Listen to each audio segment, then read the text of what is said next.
Sesudah beberapa lama timeline istirahat, sekarang kita mulai ketemu lagi. Minal aidin wal faizin ya sobat, mohon maaf lahir dan batin. Oke, kita masuk tema pertama.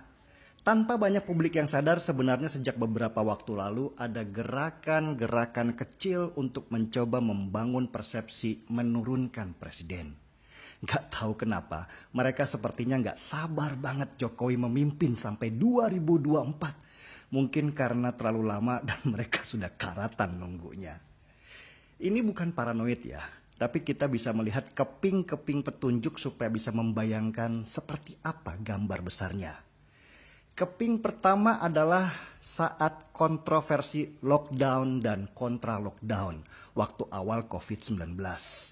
Ada beberapa pihak, bahkan partai, yang dengan sistematis membangun wacana supaya Indonesia lockdown.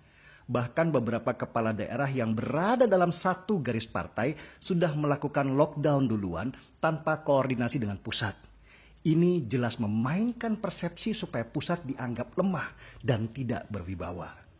Tapi pemerintah pusat mengambil jalan lain, yaitu lewat PSBB. Dengan PSBB, maka urusan penanganan COVID-19 banyak diserahkan ke daerah. Dengan begitu serangan ke pusat pun jauh berkurang. Dan berhasil, orang kemudian fokus pada daerahnya masing-masing dan memunculkan panggung-panggung baru yang diisi oleh beberapa kepala daerah. Sesudah fase PSBB dilakukan, sekarang masuk ke fase new normal untuk memulihkan ekonomi negeri. Karena sesudah gempa besar COVID-19, maka tsunami resesi ekonomi sedang datang ke sini. Dan itu sudah disuarakan banyak pengusaha besar. Kalau mereka hanya bisa bertahan sampai bulan Juni. Kalau tidak, maka bulan Agustus diprediksi akan terjadi PHK besar-besaran. Dan perhatikan, siapa mereka yang menolak new normal? Ya, mereka lagi. Partai dan orang-orang yang kemarin menyerukan lockdown. Narasi mereka bahkan habis sadis. Kalau new normal dilakukan, maka akan terjadi pembunuhan massal. Ngeri. Memangnya kenapa mereka tidak ingin new normal? Supaya nanti PHK besar-besaran terjadi di negeri ini. Pengangguran meluas dan orang lapar akan mudah diprovokasi untuk membuat kerusuhan. Lihat saja, kalau itu terjadi, siapa yang akan bertugas mengompor-ngompori? Ya mereka itu lagi, partai-partai itu lagi yang pengen lockdown, yang juga menolak new normal, dan kelak mereka akan teriak, Jokowi gagal, turunkan segera. Mereka membuat perangkap untuk menjebak tikus. Sayangnya mereka lupa yang dihadapi macan, perangkapnya kekecilan. Keping kedua adalah isu lama dan basi, yaitu isu PKI. Cuman kali ini isu itu dibungkus lebih rapih, yaitu dengan memunculkan isu Islam versus PKI supaya gaungnya lebih besar. Islam yang mereka bangun diwakilkan dengan para Habib. Ketika Bahar keluar dari penjara, maka niat mereka akan menggiring perlawanan terhadap PKI. Dengan begitu mereka berharap akan mendapat simpati karena membawa agama sebagai jualannya. Dan siapa PKI-nya? Kita sudah tahu bahwa sejak lama mereka selalu menuduh Jokowi dan pemerintah yang berkuasa sekarang ini banyak diisi oleh anggota PKI. Sayangnya mereka gagal maning. Rakyat sudah cerdas, bukannya dapat simpati, mereka malah jadi bahan tertawaan di mana-mana. Malah sekarang mereka coba mengerucutkan isu PKI itu ke Direktur TVRI yang baru dipilih, Iman Brotoseno. Gak bisa lawan Jokowi, ya lawan di TVRI lumayan lah daripada gak ada. Keping ketiga, sesudah partai bermain, ormas bermain, sekarang giliran kalangan akademisi. Kalangan akademisi ini tugasnya membangun wacana bahwa menurunkan presiden di masa pandemi ini sah adanya. Dan itu mereka lakukan lewat meeting, seminar virtual yang mereka publikasikan kemana-mana. Yang kalangan akademisi sok pintar ini tidak sadari adalah bahwa rakyat sudah banyak yang pintar sekarang dan tidak gampang dibodoh-bodohi. Bukannya dapat simpati, malah mereka dapat protes keras dari masyarakat sendiri, malah bukan dari pemerintah. Dan akhirnya seminar itu batal sendiri. Mereka sendiri yang membatalkan.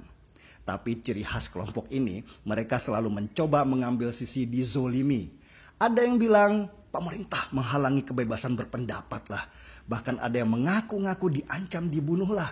Pokoknya pemerintah harus salah. Mereka nggak sadar, mereka berhadapan dengan rakyat yang waras sekarang. Pemerintah malah nggak ikut campur tangan karena rakyat bergerak sendiri menolak pembodohan yang mereka lakukan. Orang juga sudah tahu siapa tokoh-tokoh di belakang seminar-seminar itu. Ya, para barisan sakit hati yang tidak mau terima kenyataan kalau Jokowi adalah presiden yang sah karena dipilih sebagian besar rakyat saat Pilpres kemarin. Pertanyaannya, kenapa kelompok-kelompok ini terus mencoba supaya Jokowi turun sebelum waktunya? Pertama, mereka sebenarnya sudah sesak napas. 10 tahun Jokowi memimpin bukan waktu yang sebentar. Dulu mereka pikir cuma 1 periode saja, tapi ternyata lama.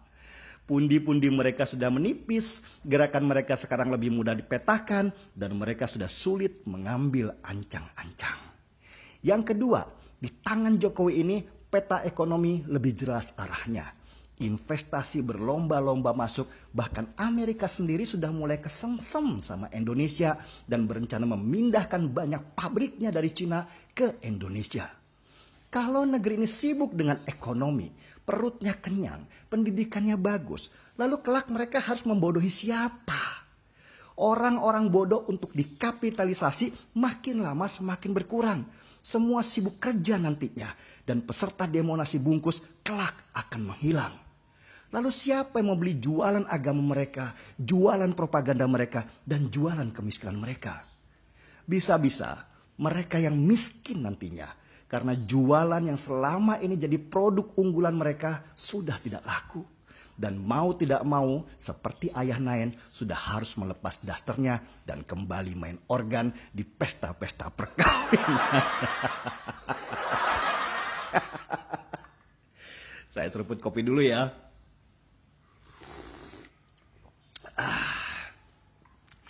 Selamat hari lahir Pancasila, semoga semakin sakti dan bisa terus menaungi kami yang beragam suku, ras, dan agama ini. Markibong, mari kita bongkar semua. Saya Denny Siregar, kita di acara